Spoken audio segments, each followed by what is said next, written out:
തിരുവനന്തപുരംകാരുടെ സ്വന്തം ബോളിയുടെ റെസിപ്പിയാണ് കേട്ടോ ഇന്ന്. അപ്പോൾ അതിനായിട്ട് അരക്കപ്പ് മൈദ, 1.5 സ്പൂൺ പൊടിച്ച പഞ്ചസാരയും 1 സ്പൂണോളം നെയ്യും വളരെ കുറച്ച് മഞ്ഞൾപ്പൊടിയും ചേർത്ത് നന്നായിട്ടൊന്ന് മിക്സ് ചെയ്ത ശേഷം ഒരു 1/4 കപ്പിനടുത്ത് വെള്ളം വേണ്ടി വരുവേ പലതവണയായിട്ട് ഒഴിച്ച് കുഴച്ചെടുക്കണം. ഈ ഒരു പരുവ് എത്തിക്കഴിഞ്ഞാൽ ഒരു 3 സ്പൂണോളം നെയ്യ് പലതവണയായിട്ട് ചേർത്ത് ഈ ഒരു സ്റ്റേജ് എത്തുന്നത് വരെ കുഴച്ചെടുക്കണം. ഇതുപോലെ പിടിച്ച മാവ് ഇങ്ങനെ വലിഞ്ഞു വന്നം അത്ര സോഫ്റ്റായിട്ട് കിട്ടണേ.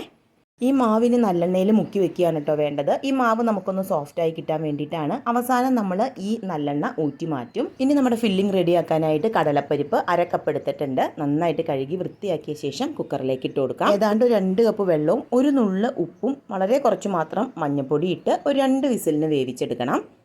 നന്നായിട്ട് വെന്താൽ വെള്ളം ഊറ്റിക്കളഞ്ഞ് മിക്സിയുടെ ജാറിലിട്ട് നന്നായിട്ടൊന്ന് കറക്കിയെടുക്കാം. ഇതിന് നെയ്യിൽ നന്നായിട്ടൊന്ന് വരട്ടിയെടുക്കണം. 2 ടേബിൾ സ്പൂൺ നെയ്യ് ഒഴിച്ച് കൊടുത്തിട്ടുണ്ട് കേട്ടോ.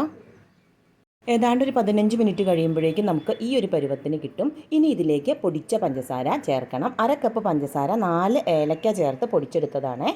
പഞ്ചസാര അങ്ങ് ഉരുകി കഴിഞ്ഞാൽ ഏതാണ്ട് 2 മിനിറ്റ് നേരത്തോളം പിന്നെ കുക്ക് ചെയ്തെടുത്താൽ മതി കേട്ടോ. ഈ ഒരു മെഷർമെൻറ്റിന് നമുക്ക് 8 ബോൾ ഉണ്ടാക്കി 1 മണിക്കൂർ കൊണ്ട് നമ്മുടെ മാവൊക്കെ നല്ല സോഫ്റ്റായിട്ട് ഇരിപ്പുണ്ട്. ഇനി ഇതിനകത്തുള്ള ആ അധികമുള്ള എണ്ണ നമുക്കങ്ങ് ഊറ്റി മാറ്റാം. ഇനി ഇതിൽ നിന്ന് വളരെ കുറച്ച് മാത്രം മാവെടുത്ത് കയ്യിൽ കുറച്ച് എണ്ണ പുരട്ടി കൊടുത്ത ശേഷം ഇതുപോലെ പരത്തിയെടുക്കണം. നല്ല കനം കുറച്ച് പരത്തിയെടുക്കാൻ പറ്റും കേട്ടോ.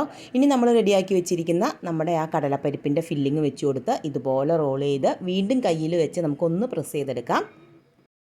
ഇത് പരത്തിയെടുക്കാൻ അരിപ്പൊടി ഇട്ട് വേണേ പരത്തിയെടുക്കാൻ. അപ്പത്തിൻ്റെ ഇടിയപ്പത്തിൻ്റെയൊക്കെ പൊടിയില്ലേ, ആ പൊടി ഇട്ട് വേണം പരത്തിയെടുക്കാൻ. എത്ര കനം കുറച്ച് പരത്താൻ പറ്റുമോ അത്രയും കനം കുറച്ച് പരത്തിയെടുക്കണം. ഇതിന് നമ്മൾ ചപ്പാത്തി ചുടുന്ന പോലെ അങ്ങ് ചുട്ടെടുത്താൽ മതി. 2 സൈഡും പെട്ടെന്ന് അങ്ങ് കുക്ക് ചെയ്തെടുക്കണേ. ഒരുപാട് നേരം വെച്ചുകൊണ്ടിരുന്നാൽ നമ്മുടെ ബോളി ഹാർഡായി പോവും. അപ്പോൾ ട്രൈ ചെയ്ത് നോക്കിയിട്ട് ഫീഡ്ബാക്ക് പറയൂ കേട്ടോ.